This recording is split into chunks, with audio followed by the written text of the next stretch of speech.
ఒక్క మాట నేను చెప్తాను, అదేమిటంటే అది నన్ను కాపాడుకోవలసిన బాధ్యత మీ అందరి మీద ఉన్నది. పిల్లారా, నన్ను కాపాడుకోవాల్సిన బాధ్యత మీకుంది. 2వ సమూయేలు గ్రంథం 18వ వచనం, 2వ సమూయేలు 18వ వచనం. దయచేసి అక్కడ యుద్ధానికి సన్నాహాలు చేస్తున్నారు. 18వ అధ్యాయం. దావీదు తన యుద్ధ ఉన్న జనులను లెక్కించి వారి మీద సహస్రాధిపతులను శతాధిపతులను నిర్ణయించి క్రింద ఒక భాగమును జనులను 3 భాగములుగా చేసి యోవాబు చేతి కింద ఒక భాగమును సెరూయా కుమారుడు అబీషయి అను యోవాబు సహోదరుని చేతి కింద ఒక భాగమును, గిత్తీయుడైన ఇత్తయి చేతి కింద ఒక భాగమును ఉంచెను.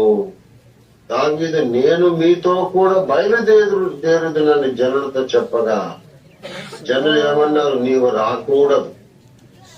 ఏమండి, చూశారా? నీవు రాకూడదు యుద్ధానికి. మేము పారిపోయినను జనులు దాన్ని లక్ష్య పెట్టరు.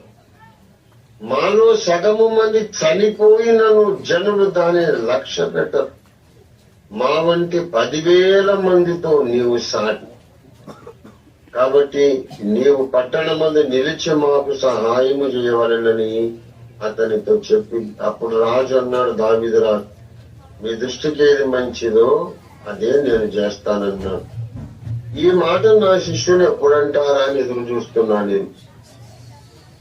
అయ్యగారు, మాలాంటి 10 లక్షల మంది 10 కోట్ల మందితో మీరు సమానం. యుద్ధానికి మీరు రావడం ఎందుకండి? పెద్ద వయసు అయిపోయింది. ఒకవైపు ఏమో భయంకరమైన వ్యాధితో పోరాడుతున్నారు, నీరస పడిపోయారు, మీ గొంతు మారిపోయింది, మీ ముఖంలో ఆ బలహీనత కనపడుతా ఉంది. ఇంకా మీరు అలసిపోవద్దు, మిమ్మల్ని కాపాడుకుంటామండి. మేమందరం కలిసి మిమ్మల్ని బ్రతికించుకుంటాం. మీరు కొంచెం జాగ్రత్తగా ఉండండి అయ్యగారు, మీరు ఎక్కడ అలసిపోవద్దు. మీ స్వరం అయితే ఎలాగొస్తుంది మాకు చాలు.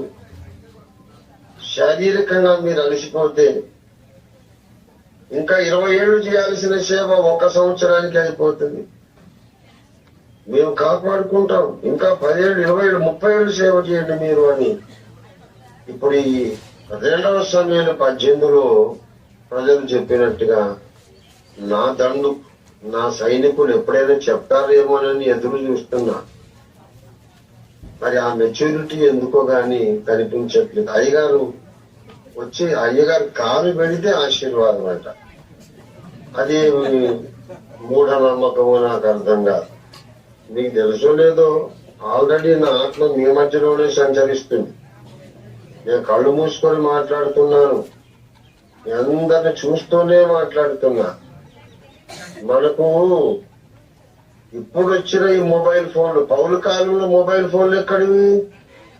పౌలు కాలంలో వీడియో కాల్స్ ఎక్కడివి? భక్సంగయ్య గారికి, దేవదాసయ్య గారికి వీడియో కాల్స్ ఎక్కడివి? ఆ భక్తులు దైవజనులు కళ్ళు మూసుకున్నారంటే వాళ్ళ సంఘాలన్నీ వాళ్ళ ముందే ఉంటాయి, వాళ్ళు వాళ్ళ సంఘాల మధ్యలో ఉంటారు. అంత శక్తివంతమైన అభిషేకం ఆ రోజుల్లో పనిచేసింది.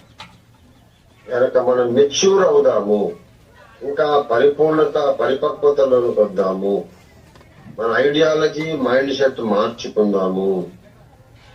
నన్ను మీరు బ్రతికించండి, నన్ను మీరు కాపాడండి, కొంచెం బలపరచండి, కొంచెం సహకరించండి.